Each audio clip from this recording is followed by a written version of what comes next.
19 de abril, Día del Señor de 2015, titulado La gran dicha de los que lloran. Y está basado en el Evangelio según San Mateo, capítulo 5, versículo 4.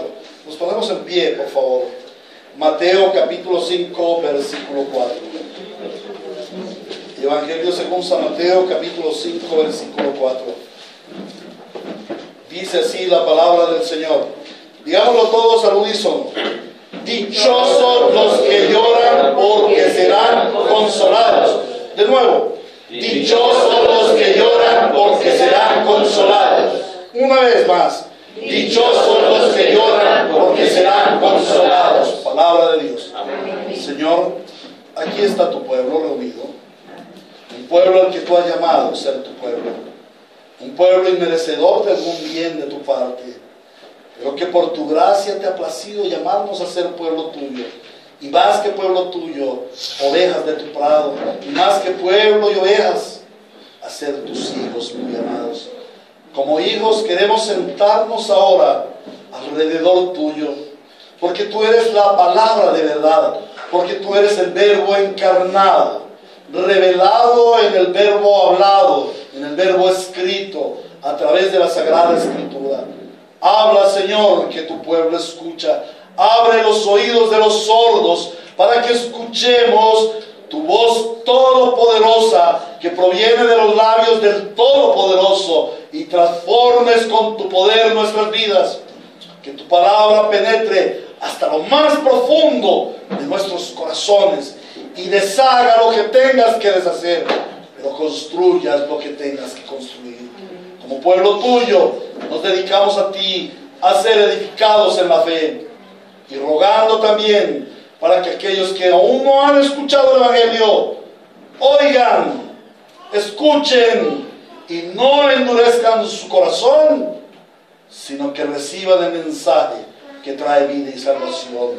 Para que el nombre de nuestro Santo Dios, trino y único, sea exaltado en los cielos, en la tierra y aún debajo de la tierra, y su gloria sea conocida en todo lugar. Hemos orado en el nombre precioso y glorioso de tu Hijo Jesucristo, nuestro amante Redentor. Amén. Amén. Y amén. Amados hermanos, continuando con nuestra meditación sobre las bienaventuranzas impartidas por nuestro Señor Jesucristo en el Sermón del Monte. Cuando estaba preparando el sermón, esa palabra bienaventuranzas, esa palabra bendición estremecía mi corazón. Qué lindo es saber que somos bendecidos. Y como terminábamos el sermón de la semana pasada, el Señor Jesucristo, en Romanos capítulo, Efesios capítulo 1, versículo 3, en donde el apóstol Pablo dice: bendito sea el Dios y Padre de nuestro Señor Jesucristo, que nos bendijo con toda bendición espiritual. Toda bendición espiritual. Generada en donde? En los lugares celestiales. Dada por quién? Por Cristo Jesús nuestro Señor. Cuán hermoso debe ser para el pueblo de Dios saber que es un pueblo supremamente bendecido. Supremamente bendecido. Es hermoso saber que somos un pueblo bendecido. No importan las circunstancias terrenales, somos un pueblo supremamente bendecido. Y hoy apreciaremos la segunda de esas bendiciones de las cuales nos habla el Señor Jesucristo en el Evangelio según San Mateo capítulo 5. En la versión Reina Valera dice: bienaventurados los que lloran, porque ellos recibirán consolación. Y vimos que esa palabra bienaventurados quiere decir la gran dicha, la suprema dicha, la gran bendición. Significa algo supremamente grande. ¿Recuerdan esa palabra Macarios? La palabra Macarios, muy bendecido, macro, esa palabra que viene de macro. Cuando tú vas al almacén, ese macro es algo grande. Se supone que es gigantesco, macro, es algo grande. Entonces, cuando nosotros vemos el Macarios de Dios para nosotros, vemos la gran bendición. Entonces, hoy contemplaremos esa segunda gran bendición. Muy bendecidos, gran bendición reciben. Dichosos son aquellos que lloran. ¿Y por qué son dichosos? Porque serán consolados. Entonces, para contemplar hoy esta porción de la palabra, vamos a mirar tres aspectos. En primer lugar, vamos a ver el lloro espiritual. El lloro espiritual. En segundo lugar, vamos a ver el lloro de Cristo. En primer lugar, el lloro espiritual. En segundo lugar, el lloro de Cristo. Y en tercer lugar, el lloro esperanzador. Entonces pasemos a desarrollar nuestro tema viendo el primer punto, el lloro espiritual. El Señor dice, dichosos los que lloran, bienaventurados los que lloran. En otras Biblias dice, bienaventurados los que sufren, dichosos los que sufren. Al meditar en la segunda bienaventuranza, encontramos de nuevo una contradicción. Recuerden que la semana pasada mirábamos cómo hay una serie de contradicciones allí, aparentes contradicciones. Si uno está dichoso, ¿por qué llora? Yo no he visto al primero que esté dichoso y es que me gané la lotería, qué pesar. No. Ay, es que me invitaron a un viaje a Cartagena con todos los gastos pagos. Ay, estoy muy dichoso. Nunca hemos visto a alguien así, ¿verdad? Si verdaderamente estamos dichosos, entonces ¿por qué llorar? Ahora, ¿por qué el Señor dice dichosos los que lloran, bienaventurados los que lloran? Bueno, en realidad el Señor está estremeciendo a su audiencia. Los estremece. El Señor está acostumbrado a estremecernos. Y muy especialmente estremece a sus discípulos. Recuerden, el Sermón del Monte está dirigido especialmente a sus 12. Pero también a esa multitud que él estaba escuchando. Él está presentando la constitución de su reino. ¿Lo recordamos? El Sermón del Monte es la constitución del reino. Y el Señor empieza diciendo, el reino está conformado por personas realmente dichosas. Ahora, Él nos está hablando en este lugar del fundamento de esa constitución. Y podríamos definirlo algo así. Abro comillas. Lo que a ustedes les parece que en el reino del mundo es, en el reino de Dios no lo es. Despiértense. A ustedes les parece las cosas que son en el reino del mundo, pero esas cosas no son. Lo que a ustedes les parece que es, en el reino de Dios no es.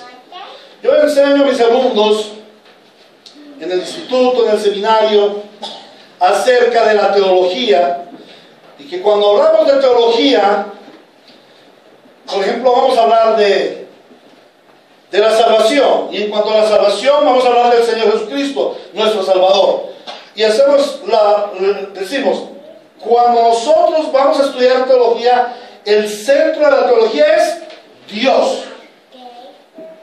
Pero resulta que en la teología moderna, el centro de la supuesta teología es el hombre.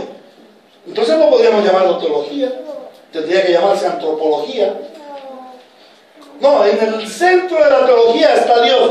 Dios es el centro de nuestro estudio, de nuestra comprensión. Entonces, cuando hablamos, por ejemplo, de salvación, Cristo es nuestro Salvador. Entonces les pregunto, ¿a qué vino Cristo al mundo? El centro de la teología es ¿quién? Dios. El centro de la venida de Cristo al mundo, ¿quién es? No, Dios. Si nosotros lo miramos desde la perspectiva antropológica, diríamos, Él vino al mundo a salvar al hombre. Y esto es una gran equivocación. Cristo no vino al mundo específicamente a salvarlo. Y esto puede establecer a muchos de los hermanos que pueden llegar a ver esta prédica por el YouTube. donde gentilmente las hermanas Ángela y Laurita están pegando en el YouTube estas enseñanzas. La gente dirá, ¿cómo así que Cristo no vino a salvar al mundo? No, vamos a abrir la Biblia en Juan capítulo 17. Juan, el Evangelio según San Juan capítulo 17.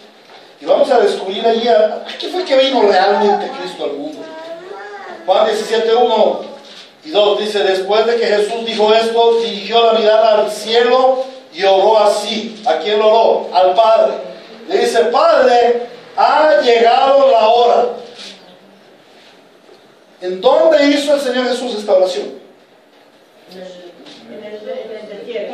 Ya en el último momento, esta es la oración del Monte de los Olivos. Dice, Padre, ha llegado la hora. ¿Cuál hora? La hora de ser crucificado. En pocos minutos ya iban a venir los soldados a prenderlo. Ya se lo iban a llevar preso. Y él, ¿qué hora? Dice, Padre, ha llegado la hora. Glorifica a tu Hijo para que tu Hijo te glorifique a ti. Oh, Padre, glorifica a tu Hijo para que tu Hijo salve a la gente. No. Primordialmente para que tu Hijo te glorifique a ti. La muerte en la cruz, ¿para qué es? ¿Para salvar a los hombres? No, para glorificar al Padre. Y cuando el Hijo tiene la intención primordial de glorificar al Padre, viene una consecuencia. Ya que le has conferido autoridad sobre todo mortal para que les conceda la vida eterna a todos los que le has dado. ¡Wow! ¿A qué vino Cristo al mundo? A glorificar al Padre. Y Dios le dio la autoridad de que al glorificarle, ¿qué haga con los hombres? Salvarlos, darles vida eterna. Entonces, la parte más fundamental de la teología es Dios, Cristo, el Espíritu Santo, Padre, Hijo, Espíritu Santo, el Verbo encarnado. Él es el centro. Y aquí, en el capítulo 5 del Evangelio, según San Mateo, el Señor está hablando para la gloria del Padre. Y está presentando el reino de Dios en la tierra. Y aparte de estar presentando el reino de Dios en la tierra, está presentando la constitución. Y el fundamento de esa constitución es, ¿a ustedes les parece que en el reino del mundo las cosas son, lo que a ustedes les parece que en el reino del mundo es, en el reino de los cielos no es? El reino de los cielos es diferente al reino del mundo. La teología debe estar centrada en el reino de los cielos y no en el reino del mundo. Sin embargo, en la iglesia de nuestros tiempos, la teología está dirigida hacia el reino del mundo. Y conducen a la gente a Cristo para que Él les dé casa y carro y beca y bienestar y felicidad. ¿Por qué? Porque la iglesia de nuestros tiempos, la generalidad de la iglesia de nuestros tiempos se ha enfocado en el sistema llamado mundo. Y en ese sistema llamado mundo, el modelo de felicidad ha sido, es y será: olvídese del dolor. Pare de sufrir. ¿No conocen ustedes un movimiento herético que se llama pare de sufrir, no sufras más? Cristo vino a la tierra para que tú no sufras más. Otros dicen, Cristo vino a la tierra para darte casa y carro y beca y no sufras más de pobreza, ni de enfermedad, ni de dolor. Olvídate del dolor, olvídate de los problemas, ten una actitud positiva, ante todo sé feliz a cualquier precio. Cristo vino a morir en la cruz para que tú seas muy feliz. Esa es la teología conforme al sistema llamado mundo. El mundo dice, Dele la espalda al sufrimiento y dedíquese a disfrutar de los placeres de este mundo. No se amargue la vida con el sufrimiento, no sea tonto. Gócese la vida, porque vida no hay sino una. Y saben una cosa, esta filosofía es descrita claramente en la palabra, en 1 Corintios capítulo 15, versículo 32, segunda parte. Allí dice: comamos y bebamos que mañana moriremos. Ese es el cuento del mundo. Comamos y bebamos que mañana moriremos. Esa es la filosofía del mundo. Y esa es la religión del mundo. Y si en alguna iglesia te ofrecen esto, esa iglesia es del mundo. Está amangualada con el mundo. Ama al mundo. ¿Por qué? Porque el evangelio del reino de Dios nos enseña: los que son verdaderamente felices son los que lloran. Los que son verdaderamente felices son los que sufren. ¿Y por qué serán felices los que lloran? ¿Y por qué serán felices los que sufren? Muy sencillo: porque recibirán la consolación de Dios. Y no hay nada mejor en la vida que recibir algo de Dios. Pero en este caso no es algo. En este caso no es cualquier cosa. En este caso es la consolación de Dios.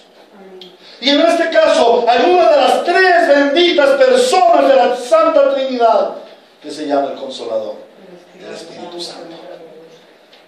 Bienaventurados los que lloran, porque recibirán la consolación, recibirán el consuelo, recibirán el Consolador de Dios. Amén. Amén. Hermanos, es necesario sufrir y llorar para alcanzar el reino de Dios en nuestras vidas. ¿Cierto que sí? No, esto no es lo que dice el texto. El texto dice: bienaventurados son los que lloran, no los que van a llorar, o no tienen que llorar para ser bienaventurados. No dice eso. Allí lo que dice es que los que ya lloran somos bienaventurados, somos felices, somos dichosos. ¿Por qué? Porque ese lloro implica que ya pertenecemos al reino de Dios. Y que nuestra esperanza es que recibiremos la consolación de nuestro Dios. ¿A qué se refiere nuestro Señor Jesucristo cuando nos estremece diciéndonos que los verdaderamente felices son los que lloran? Si fuera así, entonces los que sufren el dolor por la muerte de un ser querido, o aquellos que lloran por una penosa enfermedad, o quizás los que sufren por la pobreza avallazadora de este mundo pobre, serían bienaventurados. Pero si usted va y le pregunta a una de esas personas que se echan sobre el féretro de su familiar, de su ser querido, y empieza a decirle: llévame contigo, no me dejes solo aquí, yo quiero irme contigo, te amo, no me dejes solo. Oh, cuando esto sucede, diríamos: esa persona es bienaventurada, esa persona está demostrando una gran felicidad, esa persona va a recibir una gran felicidad y finalmente Dios le va a consolar en su reino. No, de ninguna manera. Porque esa persona lo único que está demostrando es su identidad con la muerte. El reino de Dios no es muerte, es vida, y vida en abundancia. Amén. Amén. Cuando el Rey Jesús nos anuncia que en su reino los verdaderamente felices son los que lloran, no se refiere al lloro y sufrimiento de la vida natural, sino a un lloro espiritual, a un lloro producido por una consternación interna, por una consternación de nuestro espíritu, provocada por el Espíritu Santo de Dios. En realidad, el Señor está uniendo la primera bienaventuranza con la segunda, y así sucesivamente, la primera con la segunda, con la tercera, hasta que llegamos a la 10ª.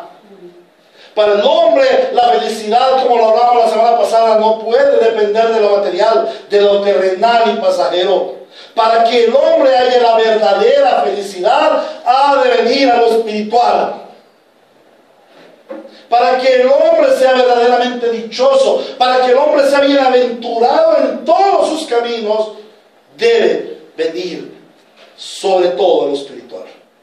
Pero a lo verdaderamente espiritual, que es la comunión con Dios.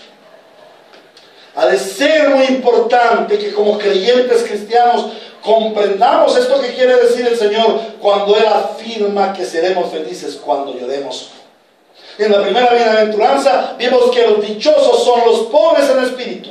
Y concluimos que esta dicha consiste en comprender la ruina espiritual del hombre caído en pecado, para así poder comprender la obra redentora de Cristo y recibir su salvación eterna. Pues bien, una persona así es una persona que llora. Una persona que ha comprendido su ruina espiritual es una persona que llora porque puede ver su situación caída, su situación precaria, su situación miserable, su incapacidad para solucionar su verdadero problema. ¿Cuál es el verdadero problema? El pecado. No es la enfermedad, no es la falta de dinero, no es el pelear con la suegra. El verdadero problema del hombre es su ruina espiritual, su pecado, estar separado de Dios. Pero no solamente el comprender su ruina espiritual, el comprender su miseria, sino también poder comprender el terrible destino que le espera, la muerte eterna. Pero la dicha, ¿en qué consiste? Consiste en que yo comprenda solamente mi precariedad y comprenda que si continúo en mi precariedad voy a parar al infierno. No, si fuera así, realmente una persona quedaría traumada y no haría más que llorar. Lo importante es que al tener en cuenta esa ruina espiritual y ese destino que le espera y esa incapacidad que tiene para resolver su verdadero problema, también le lleva a comprender que el Señor Jesucristo es el único camino para su salvación. Y por ello es bienaventurado el que llora el lloro espiritual. Segunda a los Corintios, capítulo 7, versículo 10 dice: la tristeza que proviene de Dios produce el arrepentimiento que lleva a la salvación, de la cual no hay que arrepentirse. Segunda a los Corintios, capítulo 7, versículo 10. La tristeza que proviene de Dios produce el arrepentimiento que lleva a la salvación, de la cual no hay que arrepentirse, mientras que la tristeza del mundo produce muerte. En el presente siglo malo ha surgido una espiritualidad falsa, una espiritualidad engañosa, y aún muchas personas cobijados bajo el nombre de cristianos viven una espiritualidad presuntuosa y piensan que son el rebaño de Cristo, pero en realidad no pasan de ser cabras monteses, almas adúlteras viviendo bajo la esclavitud del pecado. Estos no están cobijados por las bienaventuranzas, para ellos no hay dicha en su lloro. Estos no pueden ser realmente dichosos porque no han considerado su ruina espiritual ni han llorado para su arrepentimiento genuino. Para poder salir de la ruina espiritual deben clamar por la misericordia de Cristo. Volvemos a decir que esa palabra misericordia está compuesta por dos vocablos: miserere y cardias, miseria llevada al corazón de Dios. Por eso la primera bienaventuranza nos dice: felices, dichosos los pobres pobres en espíritu, o sea, aquellos que consideran su miseria espiritual. ¿Por qué? Porque cuando consideramos nuestra miseria espiritual delante del Dios generoso, abundante en misericordia y amores, Él lleva nuestra miseria a su corazón y nos salva.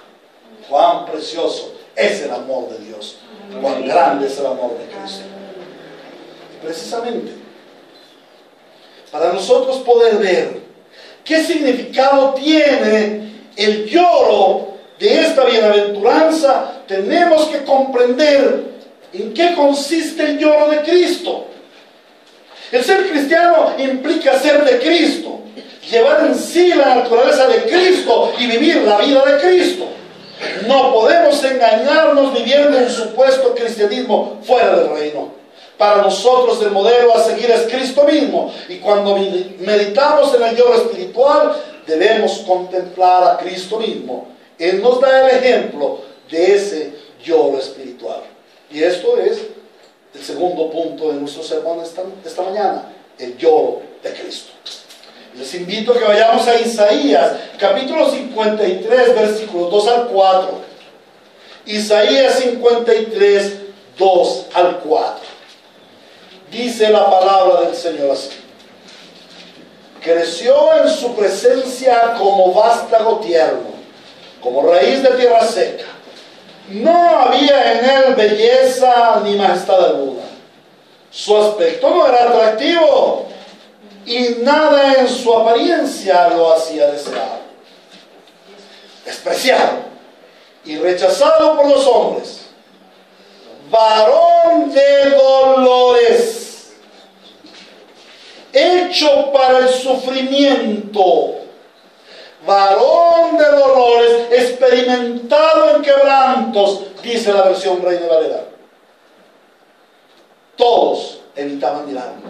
Fue despreciado y no lo estimamos. Ciertamente Él cargó con nuestras enfermedades y soportó nuestros dolores, pero nosotros lo consideramos herido, golpeado por Dios y humillado. Algo muy peculiar en la Biblia, y al preparar este sermón me impactó esto del doctor Lloyd Jones, Martin Lloyd Jones, en quien he basado esta serie de sermones, esta serie de el Sermón del Monte. Él me hizo, o al estudiar pude ver que algo muy particular en la Biblia es que en ningún lugar se menciona al Señor Jesús riéndose. Habla mucho de su llorar, habla mucho de su sufrir, habla de sus sufrimientos, pero nunca nos habla de estar riendo. ¿Y por qué? Porque la palabra misma lo muestra. Varón experimentado en sufrimiento, varón de dolores, el varón que soportó los dolores correspondientes a una humanidad caída.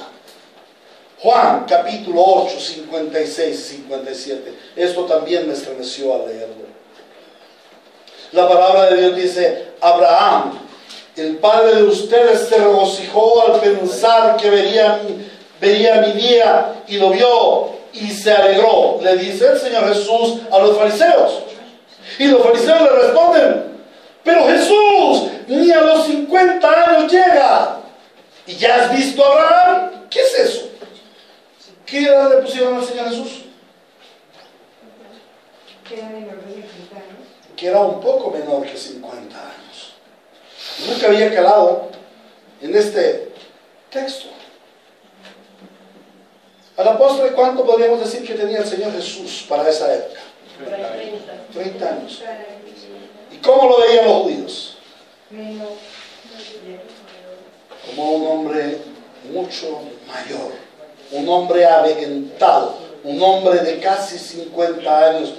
No le dijeron ni a los 35 llegas, ni a los 40 llegas, le dijeron ni a los 50 llegas. O sea, lo veían como un hombre ya acercándose a los 50 años. Muchos comentaristas aseguran que en este pasaje la apreciación de los fariseos era la de Jesús mucho más viejo que esos 32 años que para entonces debía tener.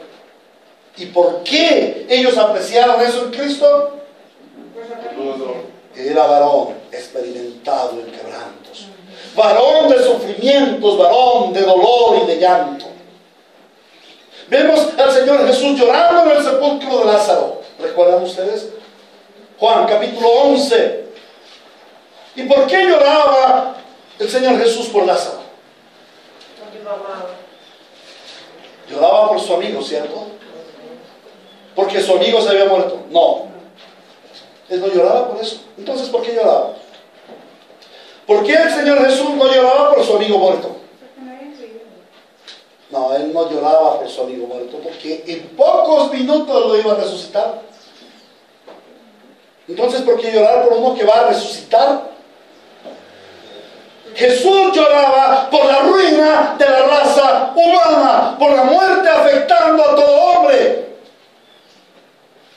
por la precariedad del mundo, porque estaba contemplando en su amigo Lázaro a toda la humanidad caída en pecado. Y esa es la mayor desgracia sobrevenida a la creación que Dios un día hizo santa y perfecta, pero a la cual llegó el pecado y la arruinó, y por la cual el mismo Hijo de Dios tenía que en pocos días asistir a la cruz y morir por causa de nuestros pecados. Vayamos a Lucas capítulo 19, versículos 41 al 44, y allí apreciaremos al Señor Jesús también llorando por otra circunstancia. Lucas capítulo 19, versículos 41 al 44. Dice: cuando se acercaba a Jerusalén, Jesús vio la ciudad y lloró por ella. Dijo: ¿cómo quisiera que hoy supieras lo que te puede traer paz? Pero eso ahora está oculto a tus ojos. Te sobrevendrán días en que tus enemigos levantarán un muro y te rodearán y te encerrarán por todos lados. Te derribarán a ti y a tus hijos dentro de tus murallas. No dejarán ni una piedra sobre otra, porque no reconociste el tiempo en que Dios vino a salvarte. ¿En qué circunstancias estaba el Señor Jesús profetizando esto sobre Jerusalén?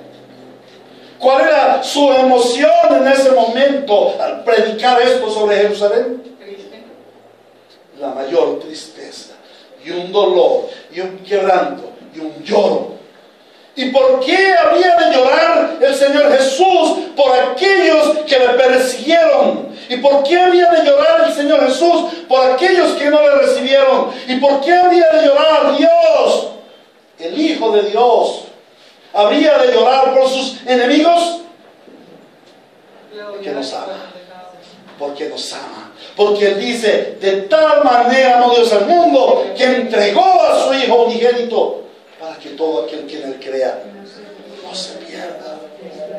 No se pierda en sus delitos y pecados, sino que tenga la vida eterna. El Señor Jesús estaba llorando porque los que iban a morir, Él los amaba. Porque esa desgracia que iba a sobrevenir en el año 70 bajo el gobierno de Marco Aurelio, que iba a destrozar a esta ciudad de Jerusalén, causaba la muerte. Era otra manifestación de la gran desgracia que sobrecogió a la humanidad aquel día en que Adán y Eva cayeron en pecado. Y como padres de la humanidad, consecuentemente, nosotros todos caemos en pecado. Ahora, ese mismo lloro de Cristo ha de conducirnos a nosotros a llorar y a gemir. ¿Por qué? Porque Cristo es nuestro modelo. Y si Él lloró por Jerusalén, y si Él lloró por los perdidos, y si Él lloró por los pecadores, nosotros también hemos de llorar. 7 razones por las cuales el cristiano ha de llorar. 7 razones por las cuales el Señor dice: bienaventurados los que lloran. La primera razón: los cristianos hemos de llorar al contemplar a Dios en su santidad y al mirar nuestra pecaminosidad. Al estar examinándome delante de Dios. Y como ya lo he dicho varias veces, si nosotros nos comparamos con Hitler, Mussolini, Osama Bin Laden, cualquiera de los asesinos famosos de nuestro tiempo. ¡Wow! Nosotros somos unos mansos corderitos. En realidad podríamos decir, bueno, yo no soy tan pecador, en realidad yo soy una persona buena. Sí, pero si tú te comparas ante el Santo Dios, como dijo el Señor Jesucristo, ante el único bueno es Dios. Y si yo me comparo delante de Dios, aún siendo su hijo, aún siendo su redimido, aún siendo lavado de mis pecados, y me presento ante mi Dios y contemplo su santidad, puedo ver mi pecaminosidad, y eso me debe llevar a un lloro. Y si yo no lloro, tengo mi corazón duro como lo más terrible piedra de mármol, porque Él es Dios santo y yo soy pecador. Y ante un Dios santo, yo tengo que llorar por mi precariedad, por mi miseria de ser un terrible pecador. Aunque Él me haya santificado y yo continúo en mi pecado, debo llorar al contemplar su santidad. Pero no solamente debo llorar al contemplar su santidad, sino de ver que no alcanzo por mí mismo el estándar que Él demanda de mí. Pero no solamente debo llorar al contemplar a Dios en su santidad, también debo llorar al contemplar la entrada del pecado en el mundo. Y al recordar ese pasaje que esta mañana leíamos de Génesis capítulo 3 y de la caída de nuestros primeros padres, generalmente nosotros tenemos el dedo acusador. Si no fuera por Adán y Eva, nosotros no estaríamos en esta condición. Gracias a Dios fue Adán y Eva, porque si hubiera sido tú o yo, seríamos terribles, más terribles que ellos. Fue el plan de Dios que así sucediera. Y en vez de echarle la culpa a nuestros padres, a nuestros primeros padres, debemos contemplar que la entrada del pecado en el mundo estremeció los cimientos del reino de Dios, y que eso fue el más terrible espectáculo, que eso fue lo más terrible que en la historia universal se haya hecho: el hombre pecando contra su Padre, Dios creador. Y eso debe llevarnos a llorar y a pedir perdón. Oh Señor, perdónanos, porque somos una generación malvada, somos indignos, porque desde el principio, desde aquel Génesis, caímos en pecado. Perdónanos, Señor.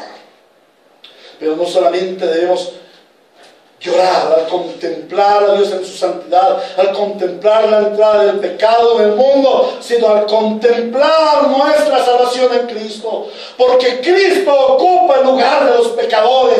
Cristo va a la cruz por causa de nuestros pecados, para la gloria del Padre. Si Cristo no hubiera ido a la cruz para reivindicar nuestros pecados delante del Padre, para reivindicar al Padre por causa de nuestros pecados, la gloria del Padre, la gloria de Dios se había manifestado con la destrucción absoluta de toda la creación, porque cuando el hombre cayó, arrasó tras de sí a toda la creación.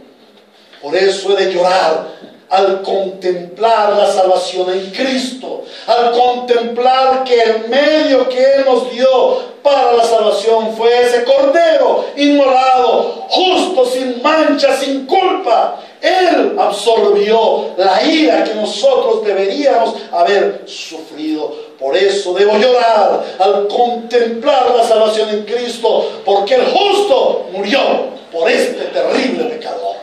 Y eso es injusto, y eso me debe llevar a llorar.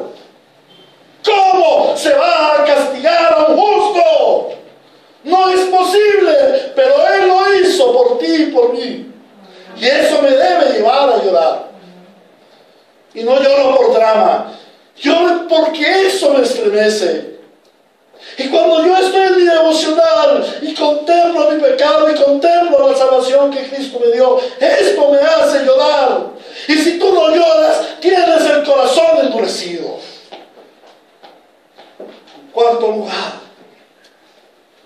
En quinto lugar. Primero, al contemplar a Dios en su santidad. En segundo, al contemplar la entrada del pecado en el mundo. Tercero, al contemplar la salvación en Cristo. Cuarto, al contemplar nuestra pecaminosidad remanente. ¡Wow! Esto también me hace estremecer. Ayer hablaba con el pastor y profesor, doctor Cornelio Hegeman, que estuvo visitándonos en el seminario, y le recordaba cuando él vino, y por la gracia del Señor, en una ocasión que vino fue por la graduación de su siervo como licenciado en teología del Linz. Él fue quien nos graduó. Entonces, no puedo olvidar su sermón cuando él hizo la pregunta: ¿quiénes somos nosotros como cristianos? Somos pecadores que tenemos acceso a Dios. Somos pecadores y santos a la vez, o somos santos que pecamos. Claro, yo ya conocía la respuesta. Lo que él nos estaba enseñando era una afirmación de quiénes somos nosotros.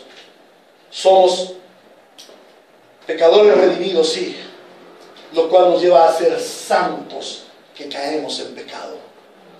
Y ayer le recordaba eso, y meditábamos por un momento de cómo nosotros, siendo santos, pecamos. Y recordaba que muchas veces he expuesto esto y a algunas personas les molesta. Yo diga, nosotros ya no somos pecadores. Pero ¿cómo no, pastor? Si yo peco, sí, pero eso no es de pecador. Ahora nosotros somos santos. Ah, no, hermano, tú estás en clase sobre gracia, tú eres un hipercalvinista. Pues no, hermanos. Resulta que el hipercalvinista dice algo que se te dé la gana porque tú ya eres salvo, siempre salvo. El verdadero creyente dice: tú no puedes vivir en pecado porque eres santo. Y si tú pecas, debe dolerte el corazón y debe estremecerte hasta lo más profundo de tus entrañas. Al contemplar nuestra pecaminosidad remanente, debemos llorar y llorar y volver a llorar y volver a inclinarnos y volver a pedir perdón. En quinto lugar, debemos llorar al contemplar a las almas necesitadas de salvación. Oh, cuán grande amor nos ha dado Dios al llamarnos sus hijos. Cuán preciosa gracia al habernos sacado de las tinieblas y habernos traído a su reino de admirable luz. Precioso. Sí, pero ese no es el final. Dios está formando un pueblo, y para formar ese pueblo a Él le plació llamar a los santos a llevar la salvación a otros. Y para poder llevar la salvación a otros, debo contemplar a esas almas necesitadas de salvación.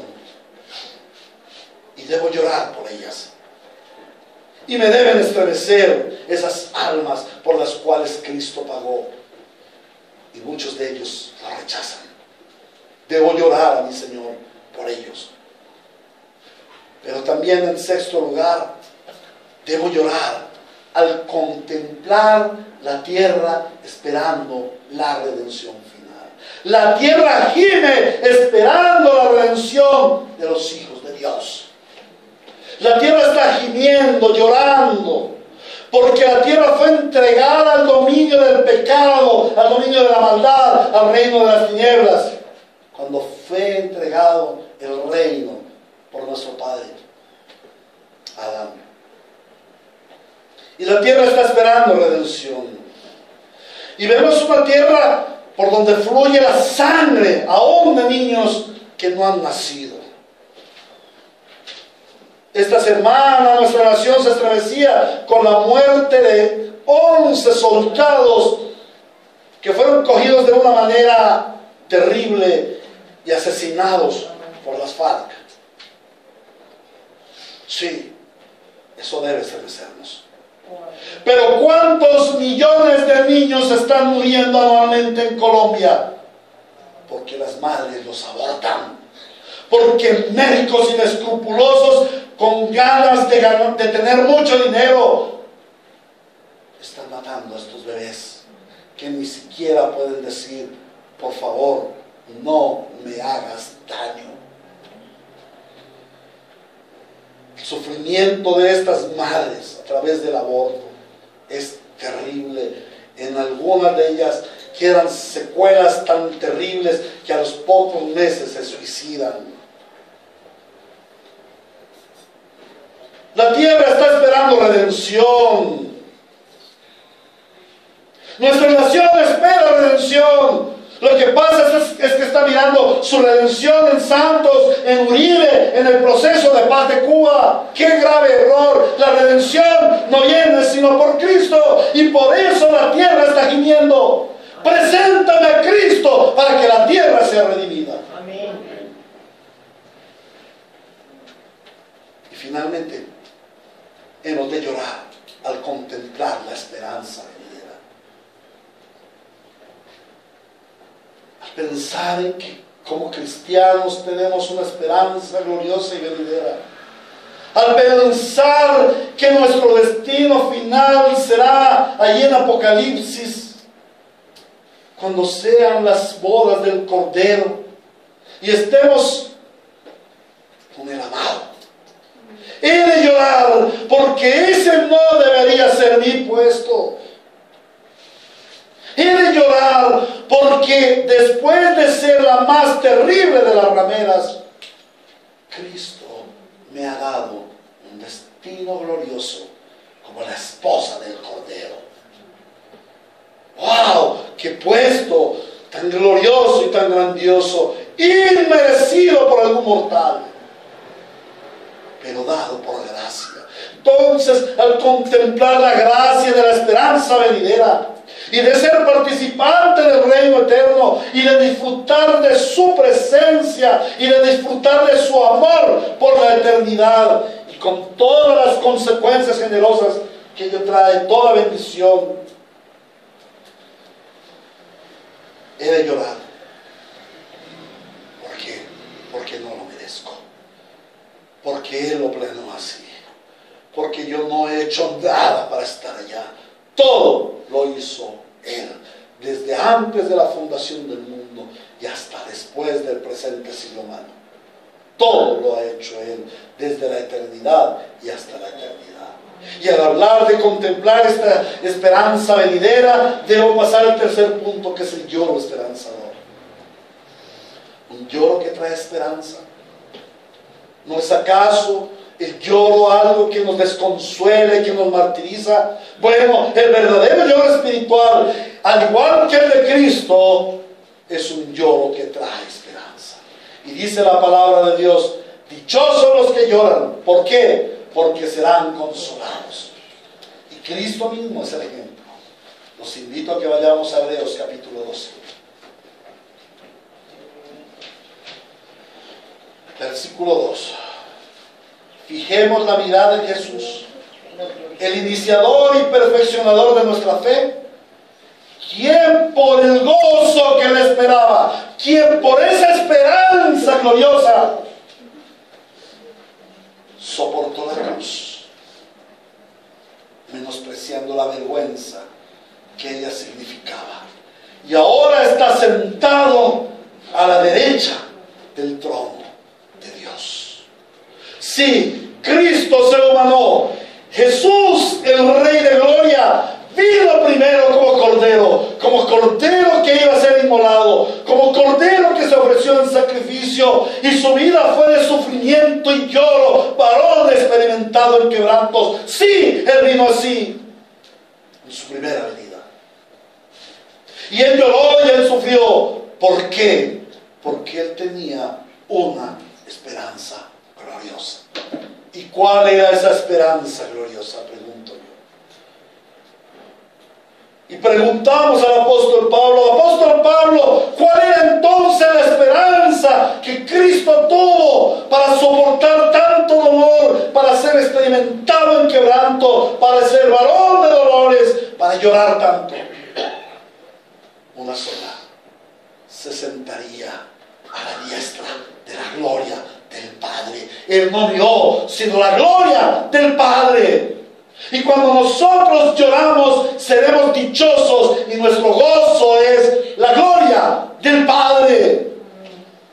El llorar del mundo es agobiante, el llorar del mundo conduce a muerte, pero el llorar espiritual conduce a vida. Los mundanos lloran porque quieren desahogarse de sus penas, pero los hijos del reino lloramos porque estamos seguros de la promesa esperanzadora. ¿Y cuál es la promesa esperanzadora? La gloria del Padre.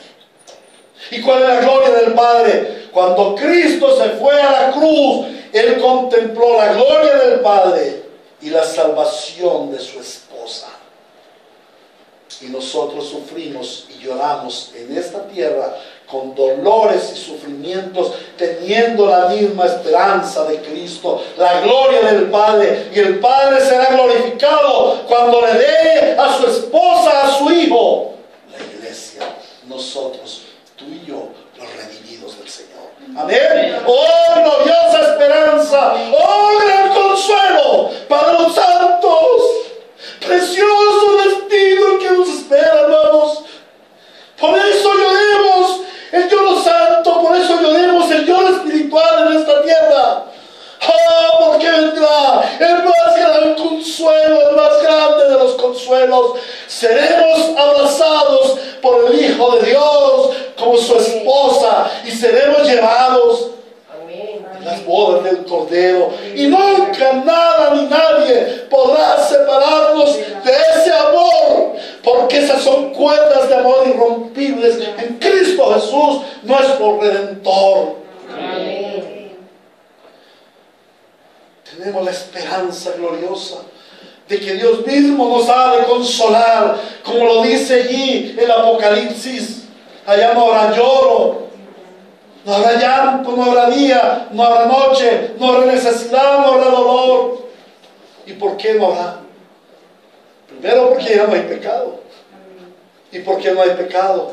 Porque Cristo nos redimió y estaremos contemplando a nuestro Redentor. Dios mismo nos ha de consolar, y lo que ahora nos produce dolor, Dios mismo lo cambiará en risa, en el más profundo gozo en su seno celestial y eterno. Y esa es la esperanza del creyente. Todo aquel que llora con llora espiritual es entonces verdaderamente dichoso, porque al comprender su ruina espiritual entonces se arrepiente. Y de hecho el llorar es la expresión de su arrepentimiento. Y el que se arrepiente es conducido por el mismo Espíritu Santo a la consolación en Cristo. El que reconoce su precariedad espiritual con lloro y lamento, buscando su salvación en Cristo, y entonces Él mismo le da descanso al alma agobiada. El lloro espiritual produce verdadero descanso al creyente angustiado por causa de su pecado remanente. Y ese lloro ha de ser continuo, como la mañana sigue la noche y la noche sigue el atardecer, día y noche, amanecer y anochecer. El creyente ha de llorar con lloro espiritual y ha de venir a cuentas con su Redentor, clamando siempre por la limpieza de nuestros continuos pecados. Continuamente el creyente verdadero ha de llorar por la miseria humana, por las almas de nuestros más queridos familiares y amigos.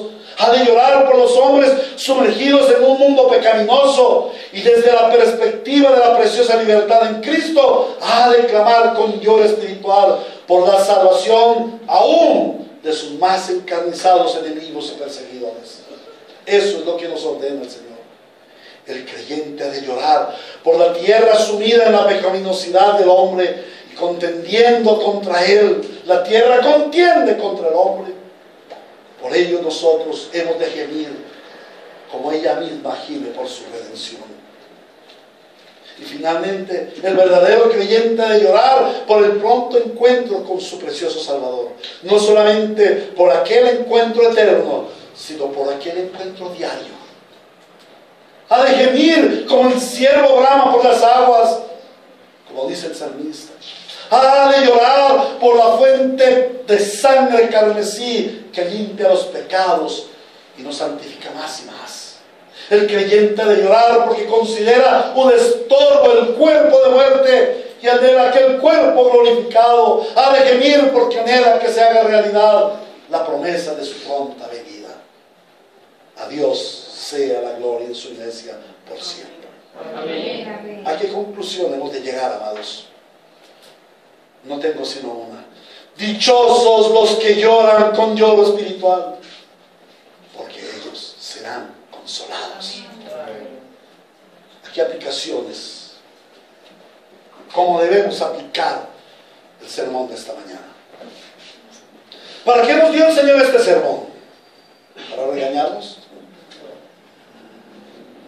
Este sermón ha sido dado para nuestra reflexión, para mirarnos cara a cara con el espejo espiritual de la palabra y considerar cuál es el estado de nuestro corazón. ¿Cuál es el estado de tu corazón? ¿Cómo está tu corazón? ¿Será acaso tan duro como la roca y ahora mismo necesita ser conmovido? ¿Y cómo lo podemos evaluar? Entonces la pregunta surge: ¿cómo está tu llorar? ¿Acaso has llorado por los mismos motivos que Cristo lloró?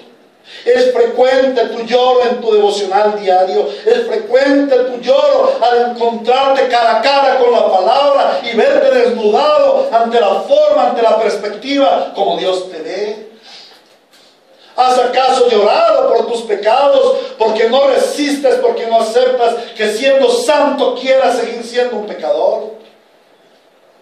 Este es un llamado a considerar cuánto debemos llorar. Y Dios convoca a quienes aún no han llorado por su miseria espiritual y aún no han considerado sus pecados y su separación eterna de Dios, que concluirá en muerte eterna. Hoy Dios está llamando a los perdidos, a los que no han abrazado aún el Evangelio, a los que están muertos en sus delitos y pecados y a los que les espera una horrible expectación de juicio. Hoy Dios te llama y te dice: ven, ven, póstrate llorando a sus pies, y la fuente de sangre carmesí te lavará, y la fuente de sangre carmesí te limpiará y te adoptará como su hijo eternamente y para siempre. Amén. Ven, corre a Cristo, solo en Él hay perdón de pecados, solo en Él tus lágrimas no son desperdiciadas. Recuerdo aquella noche del 9 de septiembre de 1991, postrado delante del Señor, clamando por mi salvación y derramando mis lágrimas, que Él tomó en una redoma, y los ángeles la subieron, y su respuesta fue: sé salvo, hijo mío, porque todo el que a Él clame no será avergonzado. Y aquí tienen a ese impío, a ese perdido, que lloró al reconocer su precariedad, pero no por mí mismo, sino porque su Santo Espíritu ya había bajado esa roca dura.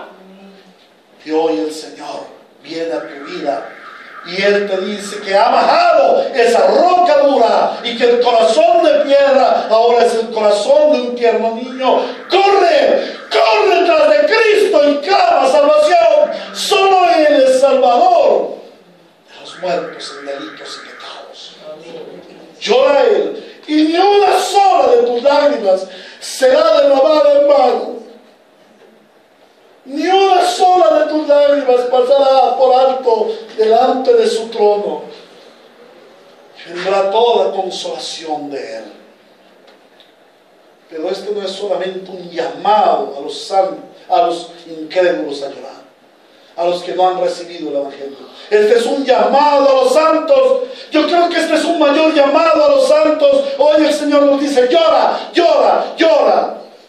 Llora al contemplar a Dios en su santidad y ver tu precariedad.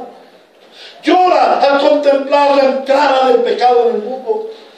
Llora al contemplar la salvación dada por Cristo en la cruz. Llora al contemplar tu pecaminosidad remanente. Llora al contemplar las almas necesitadas de salvación. Llora al contemplar la tierra esperando redención.